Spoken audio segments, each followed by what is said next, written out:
8 things I learned from being a young stepmom. I just don't think there's enough like stepmom love in the world and support, and I'm not okay with that because it's a really big undertaking and it's rarely talked about by anybody. And I just kind of want to give you some love and support if you are a stepmom. My background is I am on year 9 of being a stepmom. And I was a full-time stepmom for 8 of those years. They are all adults now. And I'm super proud of them. And I'm super proud of the relationship we have. I truly, I cherish it. And I just got to see 2 of my 3 stepkids this weekend. And it was just really cool to see them growing into amazing adults. If I had the knowledge that I have now, it would have made my journey a lot easier. In the beginning, it was super hard at times just because my mindset wasn't ready. It wasn't like I wasn't prepped properly for it. And if I would know some of these things going into it, it'd make my life a lot easier. And sometimes when you're a new stepmom, you're looking at advice and you totally discard the advice because you're like, that doesn't apply to me. And sometimes you just are not ready to hear certain things. So take it with a grain of salt, and it is what it is. Everybody has a different situation. But here are some things that, have helped me. Number 1, you can't fix what you didn't break. In most cases, a stepmom comes into a dynamic that's a broken family dynamic, and you had nothing to do with it. Unless there's an affair, but that's usually not the case. And you have no way of fixing it, and that's the part I try to play as Miss Fix It. And I didn't realize until years later that I couldn't fix that, what was already broken. It wasn't my responsibility to fix it, even though people love to place the blame on step-parents, especially step-moms, for things they have no control over, and they didn't create that situation, and they didn't create a broken family. So that is not their responsibility at all. It's not your responsibility. Your responsibility is try to keep your family intact. Many stepmoms take responsibility for something that is not theirs to carry. And I certainly tried. You can't be mom if the title was already assigned. Even if mom is not active in their life, for different scenarios. So I was a full-time stepmom. And at that point, I was a single mom. So all I knew was being mom and full-on mom. So when I came into the picture, there was already a mom established to the kids. She, in their hearts, in their minds, they have a mom. So me coming in, I think it's important to leave room for that parent. Hey, you have a mom.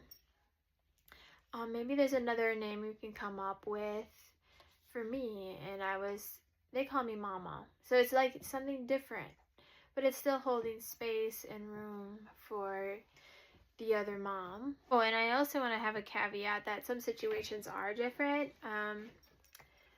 So when it comes to my husband coming into my daughter's life, she hadn't established a dad in her life before. He was the first dad in her life. So it was just a little easier for him to come into that.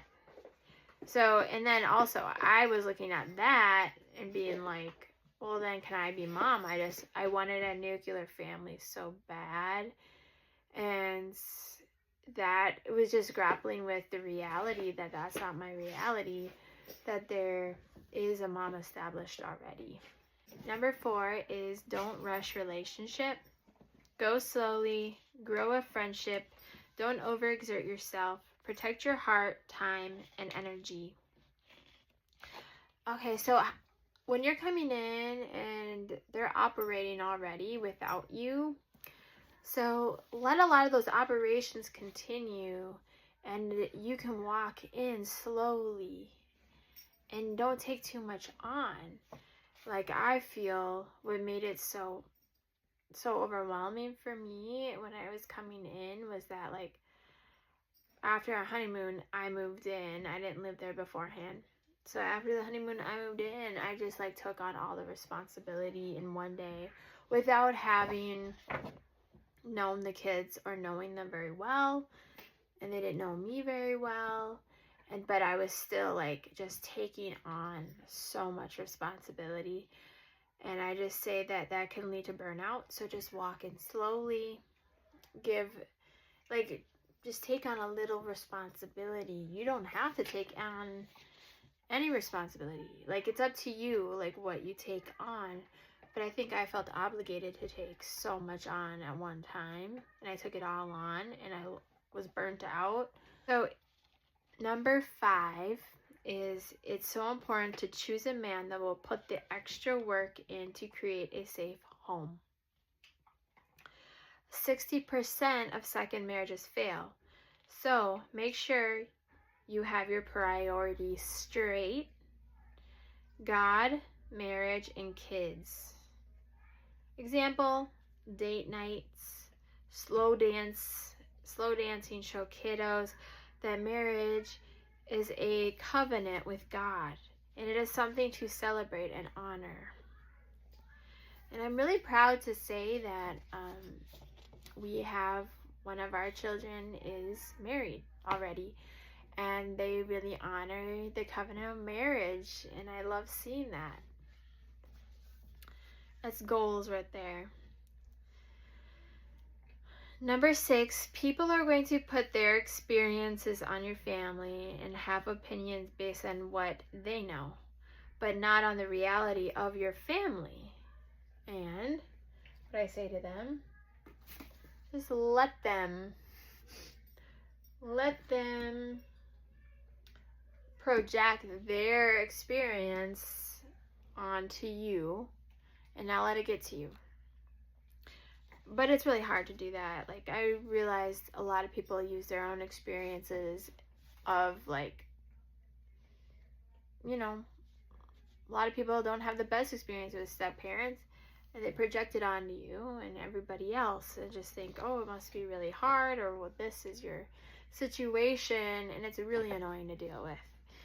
But that's not your situation. Well, you just gotta let them do it their way, or think whatever they're gonna think, and not let us be bothered by it. Yeah, it's not black and white when you're a step parent. There's always an extra thing you have to worry about, and nothing's just easy. Everything's so simplified when you're a bio parent, and that's just not the luxury that step parents have. I remember